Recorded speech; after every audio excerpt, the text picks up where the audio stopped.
নমস্কাৰ আপোনালোকৰ junior development officer আজি স্ক্ৰিনিং টেষ্ট হৈ গ'ল মোৰ হাতত কুৱেশ্যন পেপাৰখন আহি পৰিছে আৰু চাওক মই জেনেৰেল ষ্টাডিজ পাৰ্টখিনি যদি কওঁ আৰু আই টি ছেকশ্যনখিনি কওঁ আপোনালোকক যেনেকৈ দিয়া হৈছিলে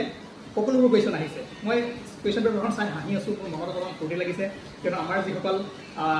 ষ্টুডেণ্ট আছিলে তেওঁলোকে এইখনততো ধুনীয়াকৈ কৰিব পাৰিব আৰু পেপাৰখন মই সহজ বুলি ক'ম ঠিক আছে দুই এটা কুৱেশ্যন অলপমান হয়তো ঘূৰাই পকাই দিব পাৰে কিন্তু বাকী সকলোবোৰ কুৱেশ্যন মই সহজ বুলি ক'ম আৰু আপোনালোকে মোক কওক যে কোনটো পৰ্চন বা কোনটো কুৱেশ্যন মই নপঢ়াৰ পৰা আহিছে কনচেপ্টবোৰতো আহিছে কিন্তু ডাইৰেক্ট কুৱেশ্যন এক্সপেক্টেড যিকেইটা দিয়া হৈছিলে সেইকেইটাৰ পৰা আহিছে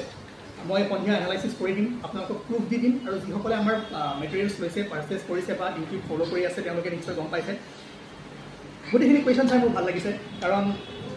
আমাৰ কাৰণে খুব সেইটোৱেই যেতিয়া কিবা এটা পঢ়োৱাৰ পিছত কম বস্তু পঢ়োৱাৰ পিছত সেইখিনি আহি যায় তেতিয়া ভাল লাগে চ' আশা কৰোঁ আপোনালোকৰ ভাল হৈছে জনাব কাৰ কেনেকুৱা হৈছে আমি সন্ধিয়া ভালদৰে এখন এনালাইচিছ কৰিম থেংক ইউ